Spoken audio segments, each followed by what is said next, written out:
Chapter 8. Land of Winter.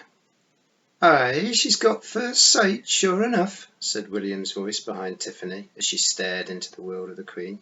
"She's seeing what's really there." Snow stretched away under a sky so dirty white that Tiffany might have been standing inside a ping-pong ball. Only black trunks and scribbly branches of the trees here and there told her where the land stopped and the sky began. Those, and of course the hoof prints. They stretched away towards a forest of black trees, bowed with snow. The cold was like little needles all over her skin.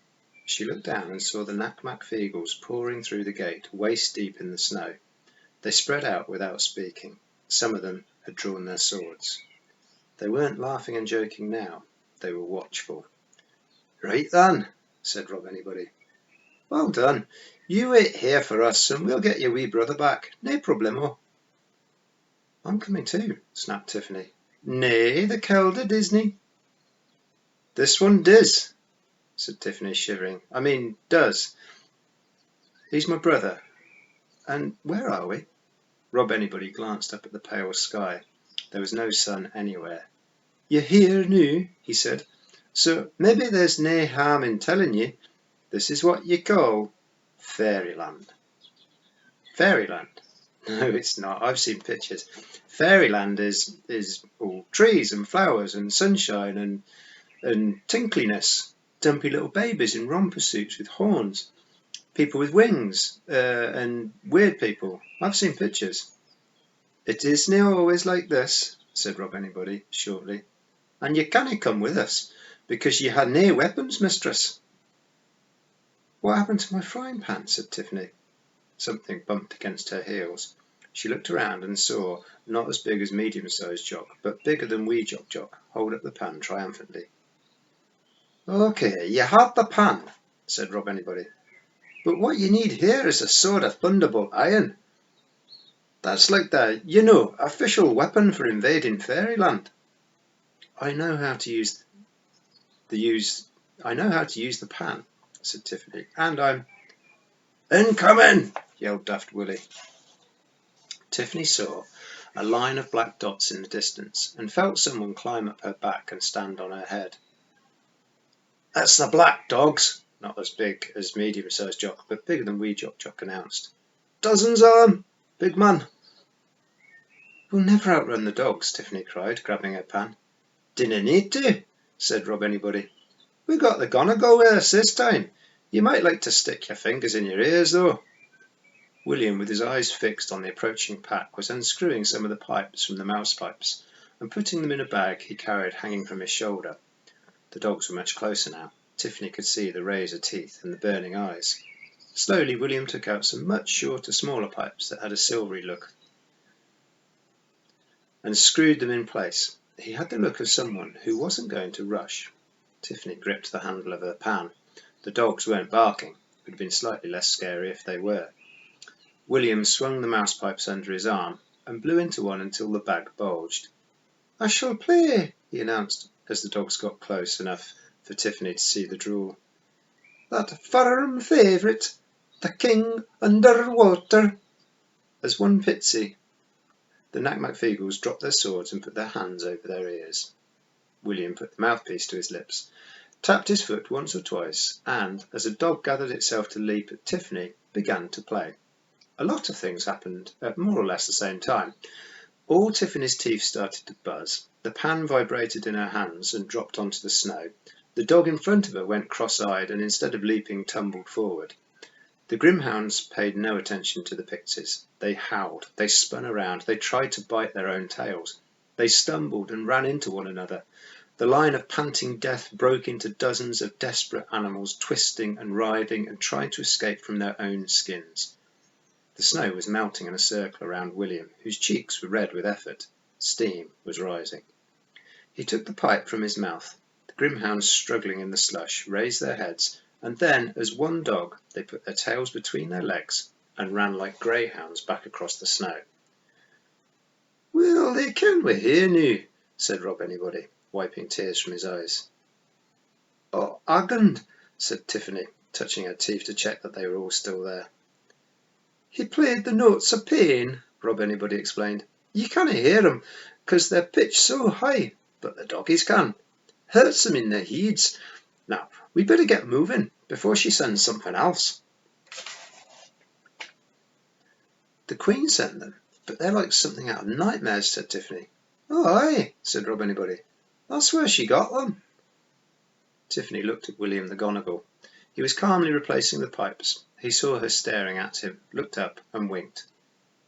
"The Macfeagle took music very seriously," he said, and then he nodded at the snow near Tiffany's foot.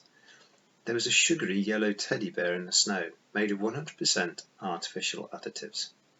And the snow all around Tiffany was melting away. Two pixies carried Tiffany easily. She skimmed across the snow, the clan running beside her. No sun in the sky. Even on the dullest days you could generally see where the sun was, but not here. And there was something else that was strange, something she couldn't quite give a name to. This didn't feel like a real place. She didn't know why she felt that, but something was wrong with the horizon. It looked close enough to touch, which was silly, and things were not finished, like the trees in the forest they were heading towards, for example. A tree is a tree, she thought, close up or far away. It's a tree. It has bark and branches and roots, and you know that they're there, even if the tree is so far away that it's a blob. Trees here, though, were different.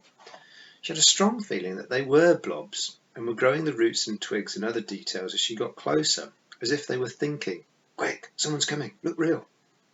It was like being in a painting where the artist hadn't bothered much with the things in the distance, but had quickly rushed a bit of realness anywhere you were looking. The air was cold and dead, like the air in old cellars. The light grew dimmer as they reached the forest. In between the trees it became blue and eerie. No birds, she thought. "Stop," she said. The pixies lowered her to the ground, but Rob Anybody said, "We shouldn't hang around here too long. Heads up, lads." Tiffany lifted out the toad. It blinked at the snow. "Oh, Shope," it muttered. "This is not good. I should be hibernating." "Why is everything so strange?" "Can't help you there," said the toad. "I just see snow. I just see ice. I just see freezing to death. I'm listening to my inner toad here." "It's not that cold." "Feels cold to me." The toad shut its eyes. Tiffany sighed and lowered it into her pocket. "I'll tell you where you are," said Rob Anybody, his eyes still scanning the blue shadows.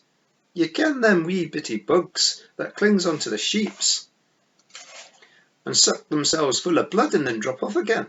This whole world is like one of them." "You mean like a tick, a parasite, a vampire?" "Aye. It floats around until it finds a place that's weak on a world where no one's paying attention, and opens a door. Then the Queen sends in her folk for the stealing, you ken, raiding of barns, rustling of cattle." "We used to like stealing the coo beasties," said Daft Willie.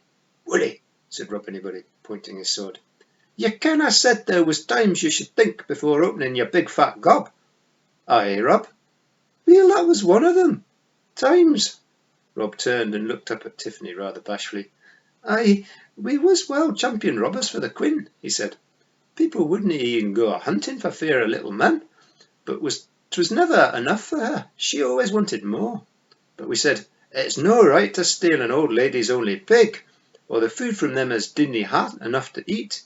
A feagle has nae worries about stealing a golden cup from a rich big job, you ken, but taking away the cup an old man kept his false teeth in made them feel ashamed," they said. The Macfeagle would fight and steal, certainly, but who wanted to fight the weak and steal from the poor?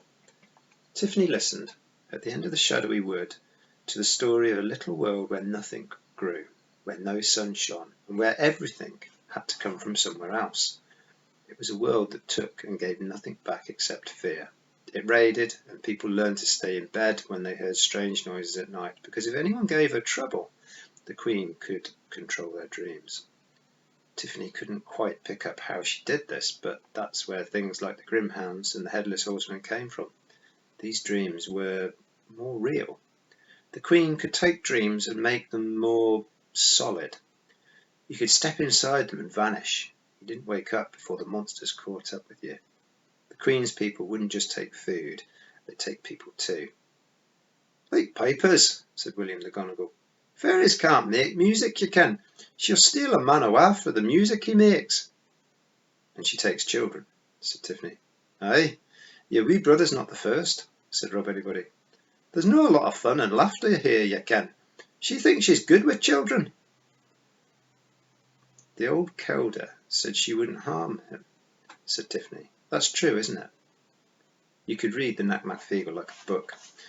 And it would be a big, simple book with pictures of Spot the dog and a big red ball, and 1 or 2 short sentences on each page. What they were thinking turned up right there on their faces, and now they were all wearing a look that said, Crivens, I hope she doesn't ask us the question we didn't want to answer.